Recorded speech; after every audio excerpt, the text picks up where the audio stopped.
Good evening, YouTubers. We're just keeping an eye on the fire because it's the log was too big and we couldn't shut the door.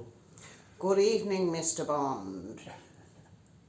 I've arranged an amusing death for you. It's Paddy Paddy. My cat is going to laugh. Oh, she likes attention. She likes you a like brush. attention, don't you? Yeah, we've got the door open. Yeah. It's warmed up quite a bit, hasn't it? It has. It's got a lot warmer. It's been super cold last couple of nights. I feel and, terrible saying that because there are people living with snow. I know. Poor Michael's having a cold snap. He's had to burn the Chippendale. Your brother makes me laugh. You putting these snippets up of him. All right, let's cut the chair up, right? Thing is, when you're dealing with, I know it looks horrendous, doesn't it? Thinking, oh no, they're good chairs, but in his business, chairs are a nightmare. There's just hundreds and hundreds of chairs. I said to him the other night, Michael, you need a website and sell this stuff. Obviously not big stuff, but the smaller stuff. Or even substantial stuff. You know, people will pay for it. And it's, oh God, you and your brother are despair. There is stuff that he could shift. There's a lot of stuff that you could shift. But He's so he's funny. only got so much room in his storage unit. And the thing is, with when you're dealing with house clearances and stuff like this, you just finish up with hundreds and hundreds of chairs that you just can't get a tenner for each. Well, he should try and contact restaurants like Drew. You know, Drew.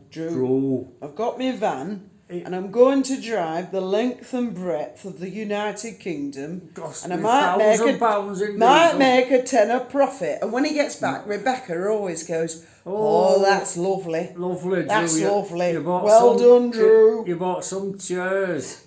He was having to put them on fire. It's going to be cold tonight." His assistant, who Graham calls his vegetable, opens the back of the Luton van and there's like one tiny item in the back of the Luton van. So £200 worth of fuel later. It's lovely. Vegetable opens the back of the van and Rebecca goes, "Oh, that's wonderful, Drew. He wasn't making... Oh, that's wonderful, Drew." He wasn't making money on the antiques. He was making money on making his programme, wasn't he? His TV show. Oh, it's a big vanity project, I suppose. No, Drew, what's his surname? Drew something. Pritchard, that's right. Baldy. But I think... flat cap.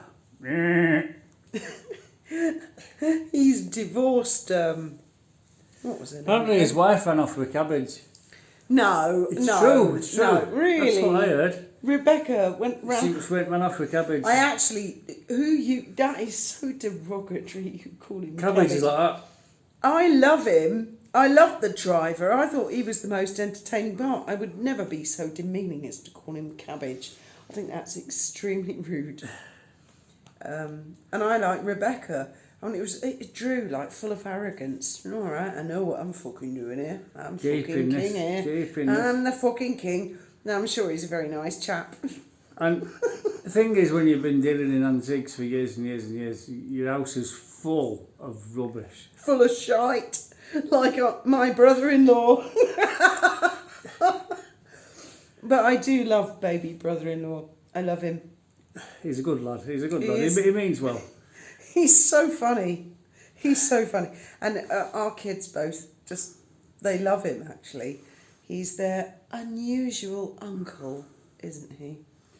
Yeah. Uncle Mick. Every time I say Uncle Mick to them both, they both go, "Ooh, Uncle Mick, yeah, love him." He's unusual, but you see, he's on his own. I mean, I'd probably be the same if I was up there on my own, collecting all kinds of rubbish. Well, I said to him, if he ever saw a cheap church, we'll go halvesies with him. Yeah, well, there's loads of cheap churches up his way. Because but they won't sell them to you. They start dictating, but you've got to do this, you've got to do that. There's a covenant on this, and then in the end, the place just gets burned down and vandalised. And then everyone's like that. I'd definitely keep the graveyard out of respect. Those people would Yeah. stay there, tombstones, and I think it's just lovely and actually a very peaceful environment. Yeah. But of course, a lot of property developers, they want to dig it up and shit like You're not that. allowed to dig graveyards up. I think you can move the Oh. gravestones. I suppose it depends who you ask. But, I mean, no. Graves are an old hat thing these days. Nobody really has a grave, do they? Because they ran out of space. Look at Hove Cemetery. Oh my God. Can you imagine if you buried everybody? There'd be no room for the living, would there? There'd just be like gravestones, Well, graveyards everywhere. A classic example is Hove Cemetery, isn't it? They call it the dead centre of Hove. And at one time, I remember when it was just one side of the road, and now it's both sides of the road, and I mean it's acres and acres Road and goes acres through the middle of and it, and acres. it's just look at Yeah. it on Google Earth. Yeah. My granny's grave is there, what they call the Yeah. family grave. Oh God, Yeah. big argument saying that. Anyway, Yeah. but yeah, I think we should buy a castle or a church or something with Michael. We'll go 50-50. We buy it for £1, 50p each. And then we can fight over who's going to pay for the renovation. Just get a right good wood burner and a circular saw, and you can fill it with antiques. You have it as an antique shop. What could possibly go wrong with Mick?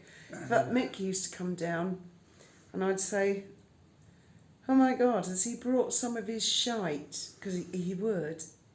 He would bring down a load of shit and go, our Gray, our kid, come on, Hug, have a look in the back of me van. And Graham would go, oh, I like that. Do you want to look at some of my shite? And I'd go, oh God, this is like swap shite. It's not that Noel Edmonds swap shop, but swap shite. And he'd come down intermittently with his family. When you literally would swap shite. And sometimes and me and his missus at the time, let's not talk about her, but we'd discuss who was going to get the rough end of the shite swap. Well, me and Mick had a pickup truck. I think it was a Ford P100, something like that, years ago. And we were having a clear out, so we got all this rubbish and we put it all in the back of this pickup truck, and we went down to the local skip, and we were throwing all this rubbish in the skip, and we went, ooh, I'll have that. That's all right. Ooh, hey, this is all right. So we came back with more shite than we took.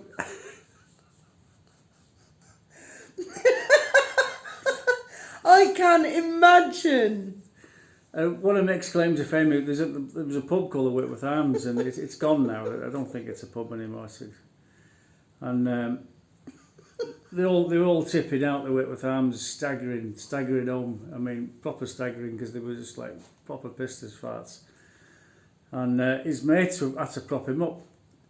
And they, come on, Scouse, we've got to get him up on his feet. Come on, slap. Wake up, come on, you've got to go home. Anyway, they're staggering down the street, and they're pissed as well, and they thought, fuck this.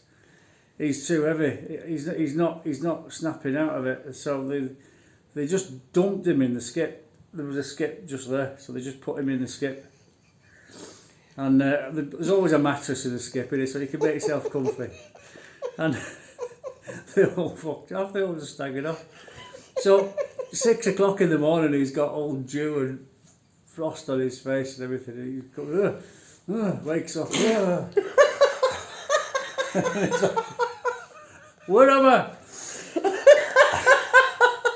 And he's looking round like this, and he goes, oh, I'm in the skip. And he goes, oh look, there's a really good bar stool. And he pulls. So he says, I'm having that. So he puts it over his shoulder, and he's there staggering off up the lane with this bar stool. So I mean, my dad, he said, Michael turned up about 6:30 in the morning. All bobbins from the night before. He had a fucking bar stool, a one-off bar stool. What the fuck am I supposed to do with that? Put it in the burner, I suppose. Couldn't even burn it. It was metal. He does. Big metal bar stool, one-off. It was a good one, but there was only one. We had it for years. I mean, the thing is, you lads, You are. I've always tried to describe to people that you're a very flat character.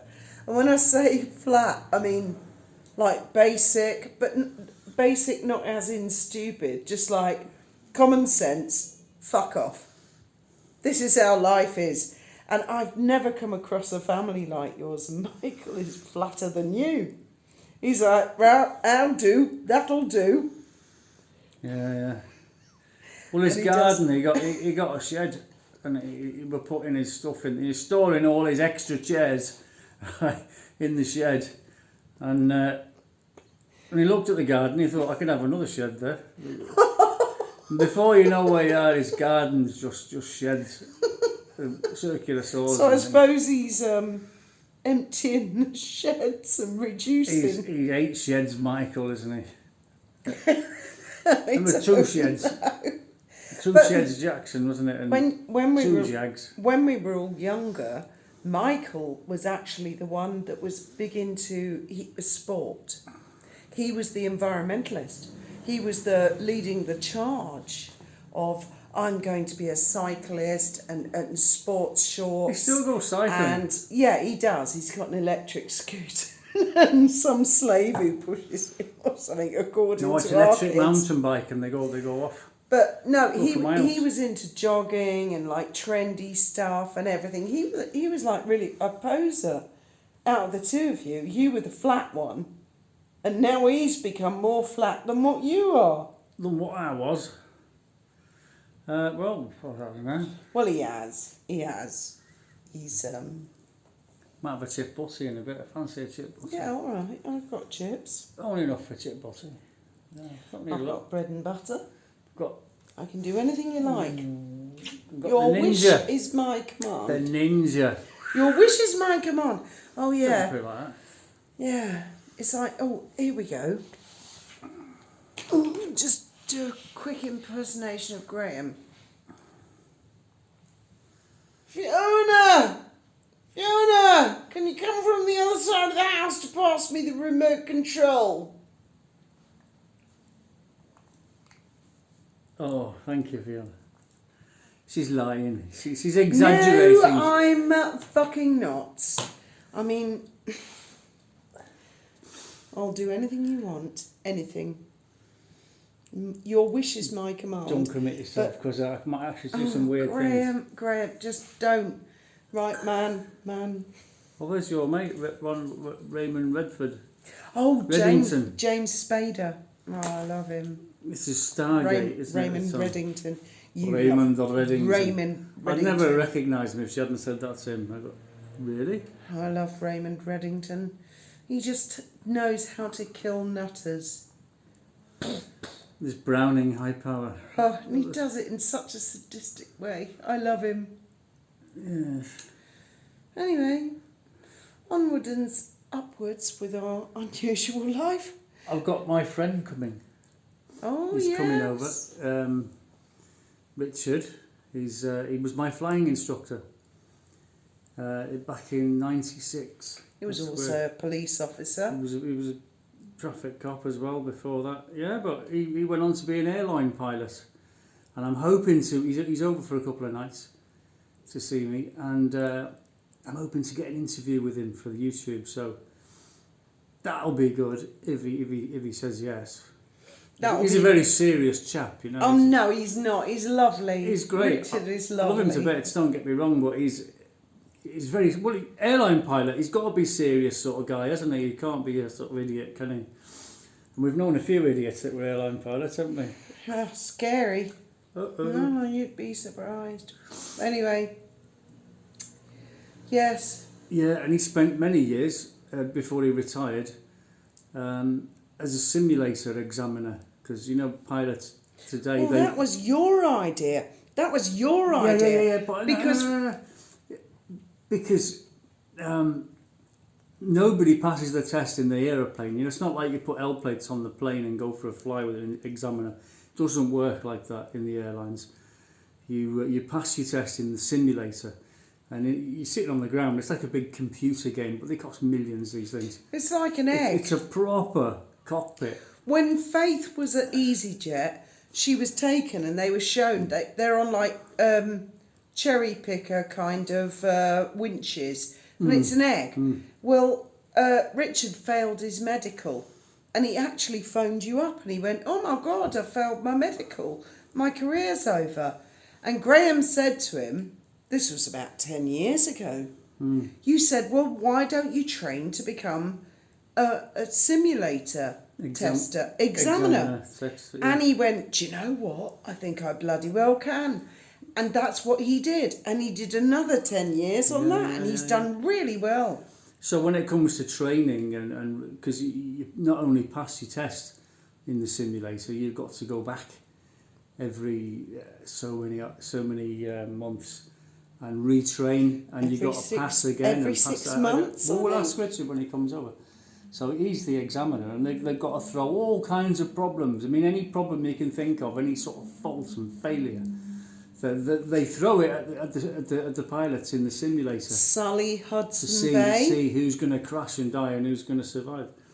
And yeah, Sully, so that was the exact type. He was an A320 captain and examiner. So, and that was exactly what Sully ditched in the Hudson, an A320 Airbus A320. Oh, he was a bloody hero, that man. Yeah, Fucking awesome. yeah. Fucking awesome. I love that clip. Do it without hindsight. But that anyway, was his argument. Anyway, wasn't yeah, it? Richard was my flying instructor. And we spent Richard's the whole lovely. we spent the whole of '96, summer of '96, flying, because we did it. That flying would have every been single the day. year before I met you. Yeah. But then Richard, he came down to visit in Gibraltar, I think 2010, 2011. He was on our boat. He came on the dolphin boat, didn't he? Yeah, well, he came and he spent a lot of time with us. Yeah, yeah. And again, it's another retired police officer. We have so many friends who are police officers who come and talk to us. And once they're retired, they're like, "Holy shit, yeah, I can see what you people were put through." And it's very interesting. Yeah. And we're going to have lots of fun. I mean, we've been in touch for years on social media, it's great. If it hadn't been for social media, I mean, you just wouldn't, there's so many people you meet and you get on well with in life, and then you part company because they go off and do other things, and you'd never meet these people again, would you? If it wasn't for social media, we so wouldn't there have are many pluses. all these lovely, lovely friends, and they're so nice and so kind. But there's downsides. So There's the generous. downsides. Oh, never social mind media. the downside. I've got some gossip coming for you guys. Oh my God, don't even get me started.